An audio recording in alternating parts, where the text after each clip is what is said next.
പിതാവിൻ്റെയും പുത്രൻ്റെയും പരിശുദ്ധാത്മാവിൻ്റെയും നാമത്തിൽ ആമേൻ. എൻ്റെ പ്രിയപ്പെട്ടവരെ, ഇന്ന് ജൂൺ 27 ശനിയാഴ്ച. അമ്മേ പരിശുദ്ധ അമ്മേ, അമ്മേ പരിശുദ്ധമേ, ദൈവമാതാവേ, കൃപാസനത്തിലൂടെ ഞങ്ങൾക്കും ഞങ്ങളുടെ ദേശത്തിനും അമ്മ മധ്യസ്ഥം തേടി തന്ന എല്ലാ അനുഗ്രഹങ്ങൾക്കും കൃപകൾക്കും ഞങ്ങളിപ്പോൾ ഹൃദയം നിറഞ്ഞ നന്ദി പറയുന്നു.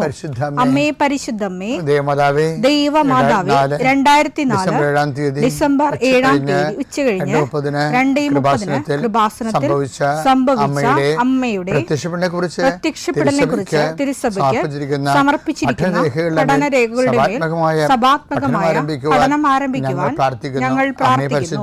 അമ്മേ പരിശുദ്ധമേ, ഭൂസ്വർലോകങ്ങളുടെ രാജ്ഞിയായ അങ്ങേയ്ക്ക് ഭൗമസംരക്ഷണത്തിനായി പ്രപഞ്ചപ്രകൃതിയെ തന്നെ തിരുസഭ പ്രതിഷ്ഠിക്കുവാൻ ഈ പ്രത്യക്ഷീകരണം വഴി ഇടയാക്കണമേ. പരിശുദ്ധമേ, ജപമാല മാതാവേ, സകല കൃപാസനം പ്രാർത്ഥനയോടും ചേർത്ത് ഞങ്ങളിപ്പോൾ പ്രാർത്ഥിക്കുന്ന ഈ കുടുംബത്തിന്റെ പ്രത്യേക നിയോഗം പറ മക്കളെ.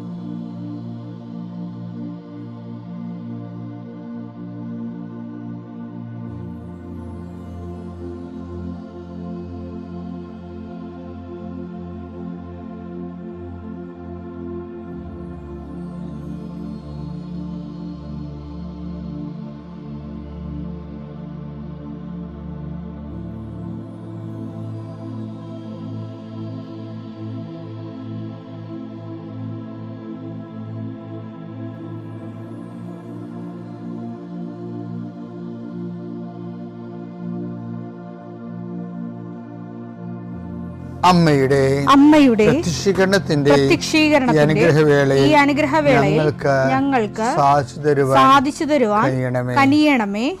ആമേൻ. വിശ്വാസ പ്രമാണം. സർവശക്തനായ പിതാവും ആകാശത്തിന്റെയും ഭൂമിയുടെയും സൃഷ്ടാവുമായ ദൈവത്തിൽ ഞാൻ വിശ്വസിക്കുന്നു. അവിടുത്തെ ഏകപുത്രനും ഞങ്ങളുടെ കർത്താവുമായ ഈശോമിശിഹായിലും ഞാൻ വിശ്വസിക്കുന്നു.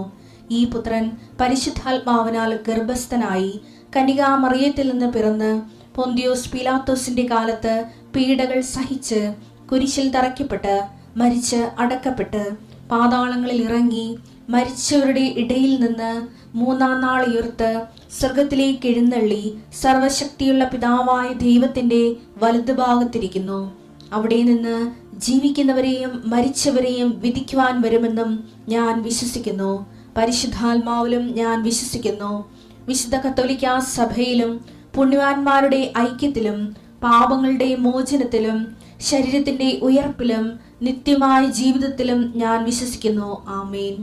സുഖസ്ഥനായ ഞങ്ങളുടെ പിതാവേ, അങ്ങയുടെ നാമം പൂജിതമാകണമേ.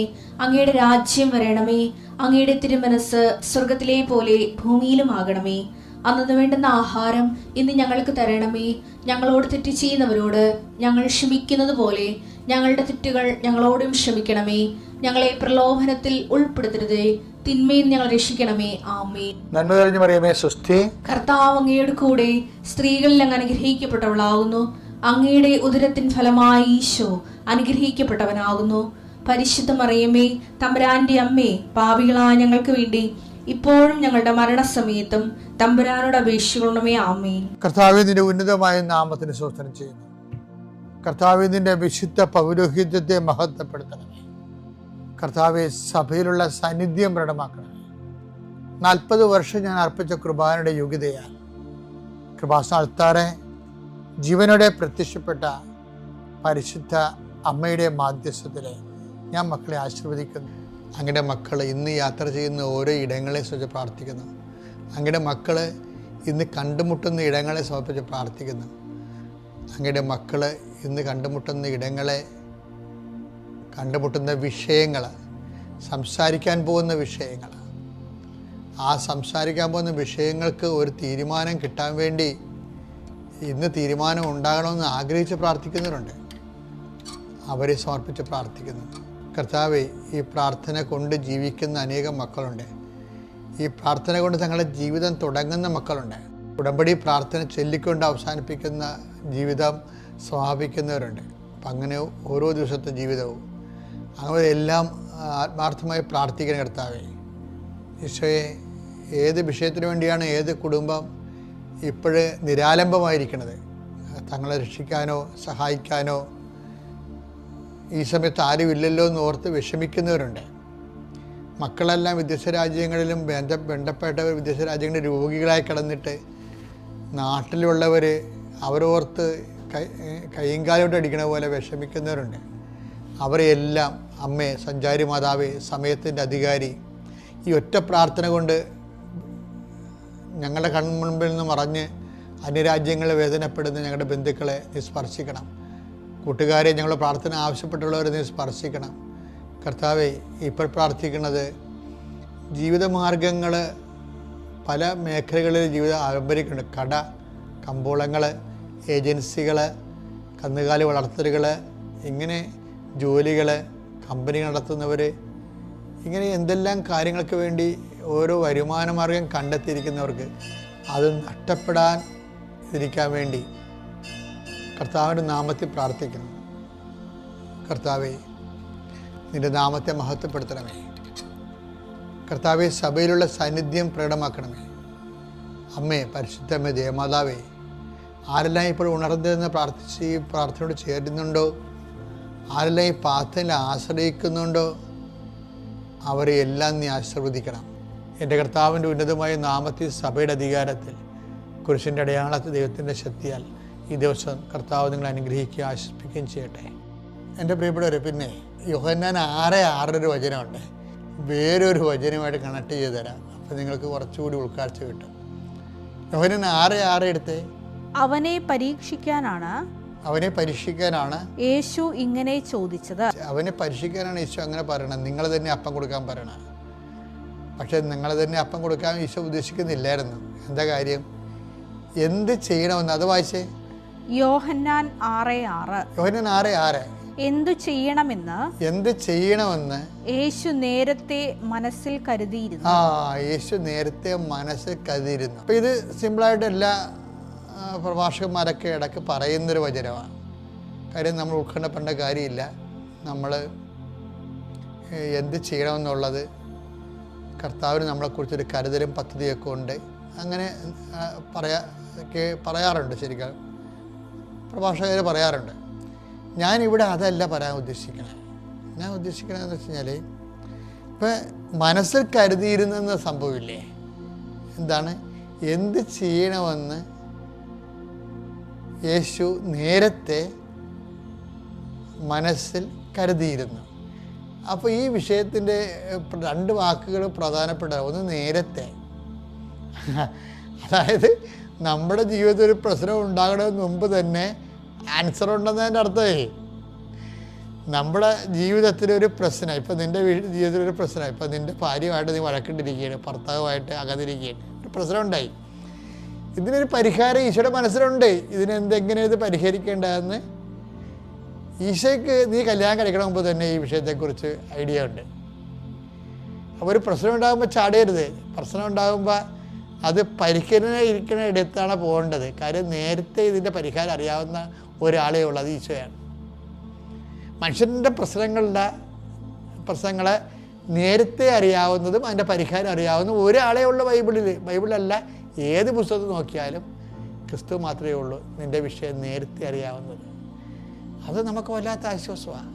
ഒരു പ്രശ്നം ഉണ്ടാകുമ്പോൾ ചില ആൾക്കാരൊക്കെ ഈ പ്രശ്നം ഉണ്ടാകുമ്പോൾ മണിക്കൂറുകൾ മുമ്പ് ദിവ്യകുർബാനയ്ക്ക് ഇരിക്കണില്ലേ?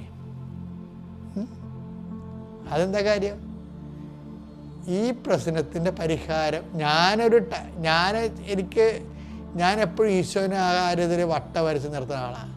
ഞാൻ പറഞ്ഞു, ജീസസ്, യു നോ, നിനക്കറിയാം ഈ പ്രശ്നത്തിൻ്റെ പരിഹാരം എന്താണെന്നുള്ളത് അറിയാം.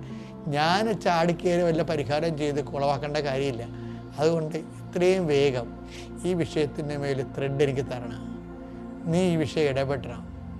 അപ്പോൾ എന്നുവെച്ചാൽ എന്താ വിഷയം എന്ന് വെച്ചാൽ, നമ്മളുടെ ഒരു വിഷയത്തിൽ അതുണ്ടാകുന്നതിന് വർഷങ്ങൾക്ക് മുമ്പേ അതിൻ്റെ പരിഹാരം കർത്താവിൻ്റെ മനസ്സിലുണ്ട്. ഇനി വേറെ ഒരു സംഭവമുണ്ട്, അത് ഇടിവെട്ട എന്ന് വെച്ചാൽ ഈ കർത്താവിൻ്റെ മനസ്സിലുള്ളത് നമ്മൾ കർത്താവുമായിട്ട് ഒരു റിലേഷൻ, ഒരു ബന്ധമുണ്ടല്ലോ. എന്താ പറയണത്? കർത്താവിനോട് യോജിക്കുന്നവൻ അവനോടുകൂടെ ആവചനെടുത്തേ 1 കൊരിന്തോസ് 6:17. 1 കൊരിന്തോസ് 6:17. കർത്താവുമായി സംയോജിക്കുന്നവൻ അവിടുത്തോട് ഏകാത്മാവായി തീരുന്നു. കർത്താവുമായി നമുക്ക് സംയോജിക്കണമെങ്കിൽ ഉള്ളൊരു കുഴപ്പമെന്ന് പറയണത്, അത് ഒരു ടെക്നിക്കൽ പ്രോബ്ലമാണത്. കാര്യം ദൈവം ആത്മാവാണ്. അതാണ് ഒരു വിഷയവചനം എടുത്തേ. യോഹന്നാൻ 4:24. യോഹന്നാൻ 4:24. ദൈവം ആത്മാവാണ്. ദൈവം ആത്മാവാണ്. അവിടുത്തെ ആരാധിക്കുന്നവർ ആത്മാവിലും സത്യത്തിലുമാണ് ആരാധിക്കേണ്ടത്. ഇത് ഒരു സീരിയസ് ആയിട്ടുള്ള ഒരു താക്കോലാണ് ശരിക്കും. കാര്യം കർത്താവിനോട് യോജിക്കുന്നവൻ അവനോടുകൂടെ ഏകാത്മാവായി തീരണമെന്ന് ഇപ്പം 1 കൊരിന്തോസ് 6:17 പറഞ്ഞില്ലേ. ഇനി കർത്താവുമായിട്ട് യോജിക്കണമെങ്കിൽ എന്ത് ചെയ്യണം? നമ്മുടെ ജഡത്തിൽ യോജിക്കാൻ പറ്റത്തില്ല. കാര്യം ദൈവം ആത്മാവായതുകൊണ്ടാണ്. അപ്പോൾ പിന്നെ എന്ത് ചെയ്യും? നമ്മളും ആത്മാവായി മാറണം. നമ്മളെങ്ങനെ ആത്മാവായി മാറും? നമ്മൾ പരിശുദ്ധാത്മാവിനാൽ കഴിഞ്ഞ ദിവസം പറഞ്ഞില്ലേ, വാട്ട് സ്പിരിറ്റ് ലീഡ്സ് യു. നമ്മൾ ഏത് ആത്മാവിനാൽ നയിക്കപ്പെടുന്നതെന്ന് ചോദിക്കണത്. നമ്മൾ പരിശുദ്ധാത്മാവിലാണ് നയിക്കപ്പെടുന്നതെങ്കിൽ നമ്മളിലുള്ള പരിശുദ്ധാത്മാവായിരിക്കും കർത്താവുമായിട്ട് യോജിക്കുന്നത്. അതാണ് ഭയങ്കര സിമ്പിളാണിത്, അത്ര കോംപ്ലിക്കേറ്റഡ് ഒന്നുമില്ല. അതായത് എന്താ വിഷയം എന്ന് പറഞ്ഞു കഴിഞ്ഞാൽ, ഇപ്പം കഴിഞ്ഞ ദിവസങ്ങളുടെ ഒരു സാക്ഷ്യം ഉണ്ടായി. ഞാനത് ചൊവ്വാഴ്ച പറയും. എനിക്ക് ഒരു മോള് സാക്ഷ്യം പറഞ്ഞതാണ്. അപ്പം അവൾ എന്നോട് ചോദിച്ചത്, ഞാൻ ആൾക്കാരെ അവൾ എന്നെ കാണാൻ വന്നപ്പോൾ എന്നോട് ചോദിച്ചത്, ഈ തീരുമാനം ഞാൻ എടുക്കണമെന്ന് വെച്ചാൽ എനിക്കൊരു കൺഫ്യൂഷൻ തോന്നണമെന്ന് ചോദിച്ചു. അച്ഛന് വേറെ വല്ല മെസ്സേജ് ഉണ്ടോ എന്ന് എന്നോട് ചോദിച്ചു. ഇപ്പോഴത്തെ കുഞ്ഞുങ്ങളെന്നൊക്കെ പറയണത് കർത്താവിനെ അറിയാവുന്നവർക്ക് നല്ലവണ്ണം അറിയാം. അവർക്ക് ആരോടാണ് ചോദിക്കണത്, എന്താണ് ചോദിക്കണമെന്നൊക്കെ അറിയാം. ഭയങ്കര സ്റ്റാൻഡേർഡ് ക്വസ്റ്റ്യനാണ് ചോദിച്ചത്. ഇതിന് വേറെ വല്ല ദൈവത്തിൻ്റെ മനസ്സിൽ എന്ത് പറയണമെന്നാണ് എന്നോട് ചോദിച്ചത്. അപ്പോൾ അവൾ അങ്ങനെ ചോദിച്ചു കഴിഞ്ഞാൽ പിന്നെ എന്ത് ചെയ്യും? അവർക്ക് ഗൈഡ് ചെയ്യാതിരിക്കാൻ പറ്റത്തില്ല. കാര്യം അവർക്ക് ഗൈഡ് ചെയ്യാനാണ് ഈ പട്ടം മേടിച്ചിരിക്കുന്നത്. അല്ലാതെ പെരുന്നാൾ നടത്താനും വേലപട നടത്താനും മാത്രമല്ല. ഞാനങ്ങനെ ആക്ഷേപിച്ച് സംസാരിക്കുകയല്ല. പട്ടത്തിന് ഒരു മനുഷ്യൻ്റെ ജീവിതത്തിൽ ദൈവത്തിലേക്ക് അവരെ നയിക്കുകയും ദൈവത്തിൽ അവർ ജീവിക്കുമ്പോൾ ഉണ്ടാകുന്ന പ്രശ്നങ്ങളെ ദൈവികമായിട്ടും സുവിശേഷപരമായിട്ടും അവരെ മറുപടി പറയാൻ, അവരെ ഗൈഡ് ചെയ്യാൻ അപ്പോഴാണ് നമ്മൾ പുരോഹിതനാകണത്, അവിടെ മുമ്പേ പോണത്. അപ്പോൾ അത് നമ്മുടെ ബാധ്യതയാണ് ശരിക്കും. കുഞ്ഞ് പറഞ്ഞ് എനിക്ക് ഭയങ്കര ഇഷ്ടപ്പെട്ടു. ഞാൻ പറയാൻ മോളെ എന്ന് പറഞ്ഞു. ഞാൻ പോയി, ഞാനെന്താ ചെയ്യണത്? ഞാൻ മാതാവിൻ്റെ അടുത്ത് പോയി, കർത്താവേ വന്ന് നിങ്ങൾ കാണുന്നതാണ്. ഞാൻ മാതാവിൻ്റെ അടുത്ത് പോയി നെറ്റി വെക്കും. നെറ്റി വെക്കണമെന്ന് പറഞ്ഞു കഴിഞ്ഞാൽ അർത്ഥം എന്താണ്? നമ്മുടെ തല സമർപ്പിക്കണമാണ്. പിന്നെ ഇനി എപ്പോൾ പറഞ്ഞാൽ നമുക്ക് സമർപ്പിക്കാനൊന്നും ഇല്ല. നമ്മുടെ സർവാംഗം, നമ്മുടെ ഇച്ഛാശക്തി, ആഗ്രഹം, താല്പര്യങ്ങൾ എല്ലാം നമ്മൾ അങ്ങനെ അടിയറ വെക്കും. നെറ്റി മാതാവിൻ്റെ ചില്ലെ കൊണ്ട് തല വെക്കത്തില്ലേ? എന്നുവെച്ചാൽ അമ്മേ എല്ലാം അടിയറ വെച്ചിരിക്കുകയാണ്. അമ്മയാണ് ഇനി ഈ വിഷയം ഏറ്റെടുക്കേണ്ടത്. അമ്മയുടെ മധ്യസ്ഥത്തിലാണ് പിന്നെ കർത്താവിൻ്റെ കാര്യങ്ങൾ വന്ന് വീഴുന്നത്. അത് നിങ്ങൾ കാണുന്ന ആൾക്കാരെ കാണുന്നതല്ലേ? അമ്മയുടെ മധ്യസ്ഥവുമായിട്ട് ആൾക്കാരെ കർത്താവിൻ്റെ കാൽക്കൽ വന്ന് വീഴും. അപ്പം ഞാൻ അതുപോലെ തന്നെ ചെയ്ത് ഞാൻ പറഞ്ഞു, മോളോട് സമാധാനം പറയണം, അവളോട് സമാധാനം പറയണം. അവൾക്ക് എന്ത് മറുപടിയാണ് കൊടുക്കേണ്ടത്? ഞാൻ തിരിച്ചു വന്ന് ആളോട് ചോദിച്ചു, മകളെ ഏതെങ്കിലും നമ്പർ നീ മനസ്സിൽ വിചാരിക്കാൻ പറഞ്ഞു. ഏതെങ്കിലും നമ്പർ നീ മനസ്സിൽ വിചാരിക്കാൻ പറഞ്ഞു. അപ്പോൾ അവളത് വിചാരിച്ചു. അപ്പോൾ എന്നോട് പറയരുതെന്ന് ഞാൻ പറഞ്ഞിട്ടില്ല. അപ്പം ഞാൻ അതിനുശേഷം അവളോട് ചോദിച്ചു, കുഞ്ഞ് വിചാരിച്ച നമ്പർ 14 അല്ലേ? അപ്പം അതേ എന്ന് പറഞ്ഞു. ഞാൻ പറഞ്ഞു ഓക്കെ. അപ്പോൾ അത് വിൽ ഓഫ് ഗോഡാണ്. എന്താ കാര്യം? ആ കുഞ്ഞിൻ്റെ മനസ്സിലുള്ള നമ്പർ എന്താണെന്ന് കർത്താവിനെ വെളിപ്പെടുത്തി. അത് 14 പറഞ്ഞു. അപ്പോൾ അത് കുഞ്ഞിനോട് പറഞ്ഞു, ഞാൻ അത് വിൽ ഓഫ് ഗോഡാണ്, അത് കൺകറൻസ് ഉണ്ടെന്ന് പറഞ്ഞു. നിൻ്റെ ആ ഡിസിഷന് കൺകറൻസ് ഉണ്ട്, മുന്നോട്ട് പോകാമെന്ന് പറഞ്ഞു. അങ്ങനെ ആൾക്കാരെ ഗൈഡ് ചെയ്യണം. അപ്പോൾ എന്നാ വിഷയം എന്ന് വെച്ച് കഴിഞ്ഞാൽ, അങ്ങനെ മുന്നോട്ട് പോകുമ്പോൾ ഇത് എങ്ങനെ സംഭവിക്കണമെന്ന് ചോദിച്ചു കഴിഞ്ഞാൽ, കർത്താവിനോട് യോജിക്കുന്നവൻ അവനോടുകൂടി ഏക ആത്മാവായി തീരും. അപ്പോൾ എന്ത് പറ്റും? അപ്പോൾ വേറെ ഒരു സംഭവം നടക്കും അവിടെ. അതെന്താണ്? 1 കൊരിന്ത്യർ 2:16 ഒന്ന് വായിച്ചത്. 1 കൊരിന്തോസ് 2:16 ഞങ്ങളാകട്ടെ ക്രിസ്തുവിന്റെ മനസ്സറിയുന്നു. ക്രിസ്തുവിൻ്റെ മനസ്സറിയുന്നു. ഇപ്പം എന്താ വിഷയം എന്ന് പറയണത്? നിങ്ങൾ ഇനി ഇപ്പം ഈ 1 കൊരിന്ത്യർ 2:16 വായിച്ചില്ലേ? ഇനി ആദ്യത്തെ വായിക്കണം. എന്താ കാര്യം? യോഹന്നാൻ 6:6 എന്താ വായിക്കണത്? എന്ത് ചെയ്യണമെന്ന് അവൻ നേരത്തെ മനസ്സിൽ കരുതിയിരുന്നെന്ന്. ആര്? കർത്താവ്. അപ്പം കർത്താവിൻ്റെ മനസ്സിൽ കരുതിയിരുന്ന കാരണം എന്ന വിഷയം നമ്മൾക്ക് ചോർത്തി കിട്ടും. അതെങ്ങനെ ചോർത്തി കിട്ടണത്? അത് ഈ 2 കർത്താവിനോട് യോജിക്കുന്നവൻ അവനുമായിട്ട് ഇപ്പോൾ 6:17 1 കൊരിന്ത്യർ 6:17 അനുസരിച്ച് കർത്താവിനോട് യോജിക്കുന്നവൻ അവനുമായിട്ട് ഏകാത്മാവായി തീരുന്നു. അപ്പോൾ ആ ഏകാത്മാവായി തീരുമ്പോൾ ക്രിസ്തുവിൻ്റെ മനസ്സിലുള്ളത് നമ്മുടെ മനസ്സിലേക്ക് ശരിക്കും പറഞ്ഞാൽ ഈ പാരലായിട്ട് ഘടിപ്പിക്കുന്ന ഈ കമ്പ്യൂട്ടറില്ലേ, ഈ കമ്പ്യൂട്ടറിൽ വരുന്നത് തന്നെ ആയിരിക്കുമല്ല ആ കമ്പ്യൂട്ടറിലേക്കും നമുക്ക് ക്യാരി ഓവർ ചെയ്ത് വരണത്. അതുപോലെ ക്രിസ്തുവുമായി ഇപ്പം നമ്മൾ ആദ്യം പറഞ്ഞ വചനം 1 കൊരിന്ത്യർ എടുത്ത് 1 കൊരിന്ത്യർ 2:16 എടുത്ത് ഞങ്ങളാകട്ടെ ക്രിസ്തുവിന്റെ മനസ്സറിയുന്നു. അപ്പം സാധിക്കുമെന്നല്ല എൻ്റെ അർത്ഥം. ക്രിസ്തുവിൻ്റെ മനസ്സറിയാൻ മനുഷ്യന് പറ്റും. എപ്പോഴാണ് പറ്റണത്? അതിൻ്റെ മെക്കാനിസം എന്താണ്? കർത്താവിനോട് യോജിക്കുന്നവൻ അവനോടുകൂടെ ഏക ആത്മാവായി തീരുമ്പോഴാണ് കർത്താവിൻ്റെ മനസ്സിലുള്ളത് നമുക്ക് വെളിപ്പെട്ട് കിട്ടുന്നത്. അതിൻ്റെ വചനം ഏതാ? 1 കൊരിന്തോസ് 6:17 1 കൊരിന്ത്യർ 6:17 എന്താണത്? കർത്താവുമായി സംയോജിക്കുന്നവൻ അവിടത്തോട് ഏകാത്മാവായി തീരുന്നു. ഇതിൻ്റെ ഭാഗമായിട്ടാണ് അങ്ങനെ ഏകാത്മാവായി തീരുമ്പോൾ ഞങ്ങളാകട്ടെ യേശു ക്രിസ്തുവിൻ്റെ മനസ്സറിയുന്നു. ഏത് മനസ്സാണ്? നേരത്തെ ചെയ്യണമെന്ന് കർത്താവ് പറഞ്ഞില്ലേ? എന്ത് ചെയ്യണമെന്ന് അവന് നേരത്തെ ഈശോ മനസ്സിൽ കരുതിയിരുന്നത് നമുക്ക് ഇങ്ങോട്ട് വെളിപ്പെട്ട് കിട്ടും. അതെന്ത് തിയറിയിലാണ് കിട്ടുന്നത്? അത് ഈ വചനം അനുസരിച്ചാണ് കിട്ടുന്നത്. ഏതാണ്? ഈ 1 കൊരിന്ത്യർ 2:16 ഞങ്ങളാകട്ടെ യേശു ക്രിസ്തുവിൻ്റെ മനസ്സറിയുന്നു. അപ്പോൾ ഇതെന്ന് പറയുന്നത് നമ്മൾ ആത്മീയ ജീവിതം എന്ന് പറയുന്നത് കർത്താവിൻ്റെ മനസ്സും നമ്മുടെ മനസ്സും കൂടി പാരലായിട്ട് ഘടിപ്പിച്ച കമ്പ്യൂട്ടർ പോലെയായി സംഭവം. കർത്താവിൻ്റെ മനസ്സിലുണ്ടാകുന്നത് അപ്ലോഡ് ചെയ്ത് അല്ലെങ്കിൽ ഡൗൺലോഡ് ചെയ്ത് നമുക്ക് കിട്ടും. നമുക്ക് കിട്ടണമെങ്കിൽ എന്ത് ചെയ്യണം? പരിശുദ്ധാത്മാവിനാൽ നമ്മൾ നയിക്കപ്പെടണം. പരിശുദ്ധാത്മാവ് നയിക്കപ്പെടുന്നതിനാണ് ആത്മീയ ജീവിതം എന്ന് പറയുന്നത്.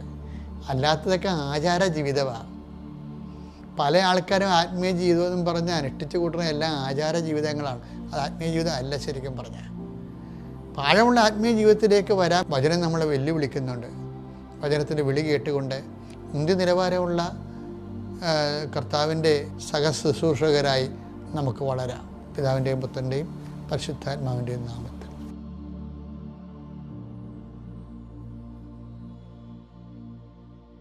അത്യപൂർവ ദൈവാനുഭവങ്ങൾ ഇനി നിങ്ങൾക്കും സ്വന്തം. ഈ യൂട്യൂബ് ചാനൽ ഇതുവരെ സബ്സ്ക്രൈബ് ചെയ്തിട്ടില്ലെങ്കിൽ ഇപ്പോൾ തന്നെ സബ്സ്ക്രൈബ് ചെയ്യുക. ഈ വീഡിയോ ഇപ്പോൾ തന്നെ നിങ്ങളുടെ സുഹൃത്തുക്കൾക്ക് ഷെയർ ചെയ്തുകൊണ്ട് കർത്താവിൻ്റെ പ്രേക്ഷിതരാകുക.